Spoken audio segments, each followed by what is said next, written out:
ফরিদপুরে ইট ভাটার কালো ধোঁয়ায় নষ্ট হয়েছে কয়েকশো হেক্টর জমির ফসল। ভাটা হতে নির্গত বিষাক্ত গ্যাসে পুড়ে গেছে সবজি ক্ষেত। এমন অবস্থায় ঋণের বোঝা মাথায় নিয়ে দুশ্চিন্তায় দিশেহারা ক্ষতিগ্রস্ত কৃষকরা। অভিযোগ পেলে ব্যবস্থা নেওয়ার আশ্বাস দিয়েছেন জেলা প্রশাসক। খায়রুজ্জামান সোহাগের তথ্য ছবিতে ডেস্ক রিপোর্ট। ইট ভাটার কালো ধোঁয়ায় বিষাক্ত চারপাশ। এই চিত্র ফরিদপুরের সদর উপজেলার গেরদা ইউনিয়নের। ভাটার পাশের কৃষকনগর গ্রামে কয়েকশো হেক্টর জমির সবজি, পাট সহ বিভিন্ন ফসল পুড়ছে ইট ভাটার ধোঁয়ায়। ক্ষতি হচ্ছে গাছের ফল এবং পুকুরের মাছেরও।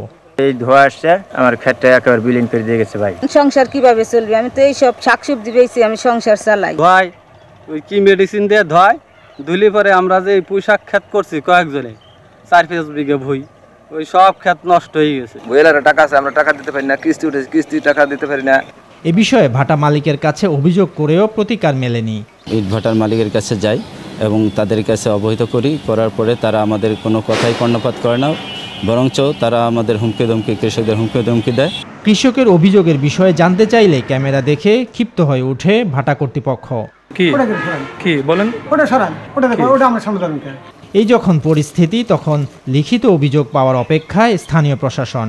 যদি অভিযোগ দেয় তাহলে আমরা এটা সরেজমিনে যাচাই করে যদি কারো ফসলের ক্ষতি হয় ইটভাটার কারণে, তাহলে এটা আমরা যে ক্ষতি হয়েছে ক্ষতিপূরণ আমরা দেওয়ার ব্যবস্থা করব। ক্ষতিগ্রস্ত কৃষকদের ক্ষতিপূরণ এবং ইটভাটা বন্ধে দ্রুত ব্যবস্থা নেওয়ার দাবি স্থানীয়দের।